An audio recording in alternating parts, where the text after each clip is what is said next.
Yo guys, ada cerita orang bangun-bangun jadi kecoa, malah bikin kita banyak belajar tentang hidup.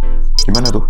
Franz Kafka, seorang penulis terkenal, itu sambat atau mendokumentasikan kehidupan sehari-harinya lewat suatu buku yang bernama The Metamorphosis. The Metamorphosis apa bang? Bongbong lah. Ya agak salah sih, tapi kali ini bukan kepompong jadi kupu-kupu, tapi orang jadi kecoa.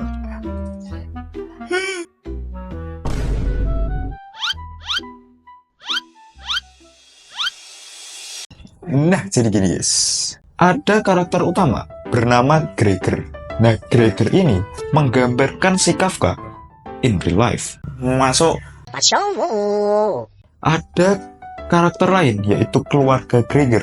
Anaknya lah, bapaknya lah, dan adiknya. Dan ini itu menggambarkan keluarganya si Franz Kafka in real life. Masuk. Jadi ceritanya, si Gregor ini adalah tulang punggung keluarga. Nah, suatu hari, dia itu terbangun dari tidurnya dan melihat dirinya sudah jadi kecoa, cok.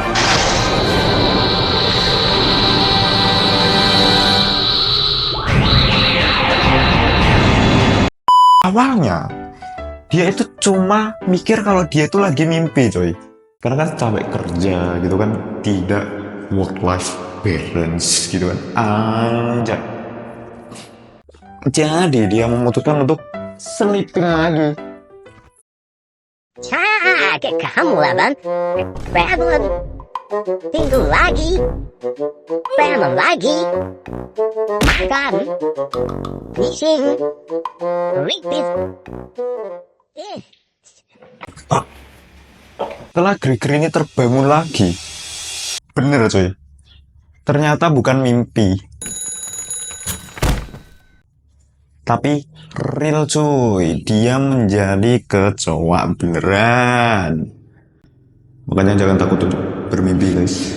Nah, si Gregor ini ibarat manusia yang terperangkap dalam tubuh yang bukan manusia. Mengerikan. Sama kayak si Kafka, sang penulis yang sering merasa terasing dengan dunia di sekitarnya, termasuk keluarganya. Yang anehnya lagi guys, si Gregor kecoa ini itu nggak mikir, weh kenapa aku berubah kayak Ultraman gini weh, tolong. Tapi dia itu malah mikir, anjir aku telat kerja coy, gimana cara bangunnya nih, gimana. He was a tool of the boss without brain or backbone. Kalimat he was a tool of the boss. Kalimat he was a tool of the boss ini menggambarkan si Gregor, si tokoh utama itu tidak dianggap lebih dari alat coy. Manusia hanyalah alat.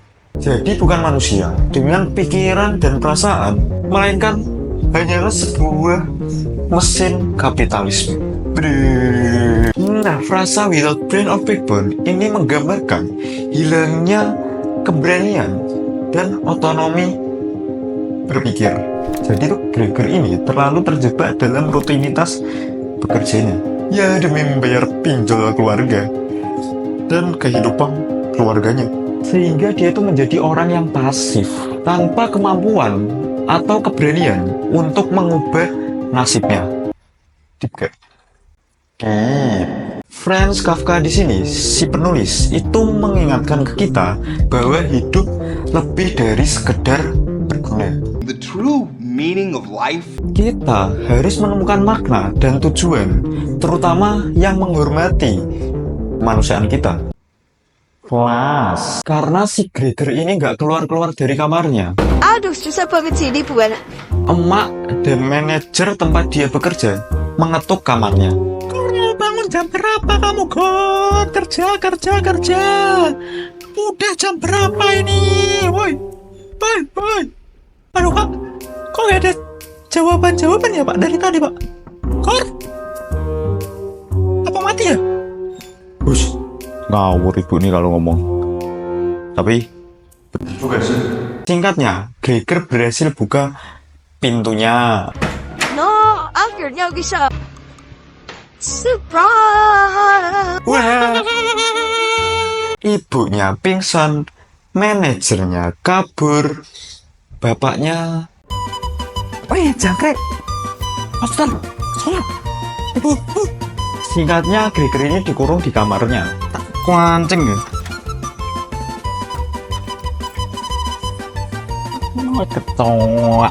Dan ya dirawat oleh keluarganya, terutama adiknya, kecuali bapaknya. Karena sejak Gregor ini berubah jadi kecoa, bapaknya ini sensitif banget guys sama si kecoa ini, si Gregor. Bahkan waktu ibunya mau nengok Gregor di kamarnya dan kepleset, otomatis kan Gregor mau refleks nolongin gitu kan. Tapi bapaknya yang lihat Gregor ini mendekat ke ibunya, itu melemparnya dengan apel coy. Niat baik dilempar apel. Orang jahat berasal dari orang baik yang tersakiti. Ya, waktu berlalu, dia mulai terbiasa lah ya dengan tubuhnya yang baru itu, ya kan. Kecoa merayap di dinding lah, mengeluarkan mode pesawat lah. Aku takkan tenang jika malam datang, bila ku tak dengar suara kamu sayang. Tidurku tak nyenyak, rasa aku gelisah. Kalau enggak sleep call, tidur pun enggak bisa. Sleep call. Dan makanan yang kita makan enak, bagi si Gregor itu nggak enak. Ya karena kan kecoa gitu kan. Makannya beda dari kita sebagai manusia. Suatu hari kamar Gregor ini mau dibersihin. Terus ya semua barang itu mau dipindahin gitu. Keluar kamar. Barangnya diusir dari kamarnya. Tapi si Gregor ini refleks menutupi satu lukisan. Jadi lukisan itu ditutupin oleh kecoa. Wah, kecoa besar kan. Dan suatu hari lagi, pada saat adiknya bermain biola, si Gregor ini enjoy dengan permainan biola tersebut. Akhirnya ya joget, tarik terus, alias menikmati permainan biola tersebut.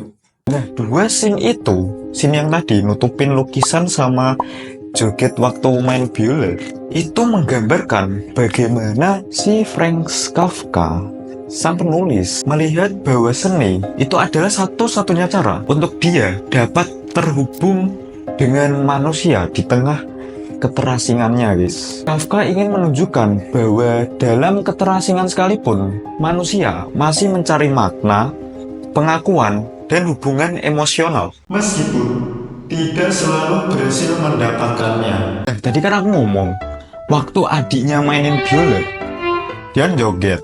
Nah, momen itu adalah momen yang akan mengubah hidupnya 360 derajat. Pak, pasti dia berubah jadi manusia lagi. Sing, mudah terpecah. Oh, jelas tidak. Karena Gregor ini enjoy dengan permainan biola adiknya. Dia tuh terbawa suasana.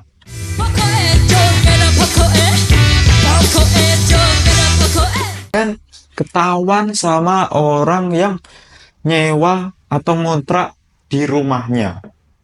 Enggak, akhirnya pulang kerja juga. Kecoa. Ya, terus ya orang ini ya kabur, pindah kontrakan. Masa ada monster di rumah, dia masih mau stay ngontrak di situ, dimakan. Ngerikan. Karena kejadian ini, tuh adiknya marah besar, mengeluarkan ulti Zilong. Adiknya marah di sini ya karena udah gak ada gitu kan pemasukan tambahan untuk keluarganya. Gimana mau makan? Uang bos, uang. Nah, suatu hari keluarganya ini mengadakan rapat meja bundar dan membahas mengenai Gregor yang berubah ini. Wah, ini sih udah nggak bener ya, Bu. Si Gregor Samsa itu itu cuma sebatas parasit. Ini pasti udah full parasit. Adiknya yang awalnya masih sayang dia, ngerawat dia, tapi justru di momen ini dia itu malah yang pertama memprovokasi keluarganya supaya Gregor ini udah nggak bisa hidup sama kita, nggak bisa lagi itu si kecoa itu nggak bisa. Jadinya ya Gregor Samsa tidak ada yang merawat, lalu meningsoy. Scene ini itu menggambarkan realitas pahit kehidupan, bahwa hubungan antar manusia itu seringkali bersifat transaksional, dan penting untuk memahami bahwa penerimaan sejati itu tidak selalu datang dari orang yang kita paling harapkan. Oke, terima kasih sudah menonton video kali ini. Seperti biasa, matur suwun, thank you, gracias, arigato gozaimashita. Jangan lupa subscribe supaya kita bisa bertemu di video berikutnya. Berikutnya lagi, dan bye.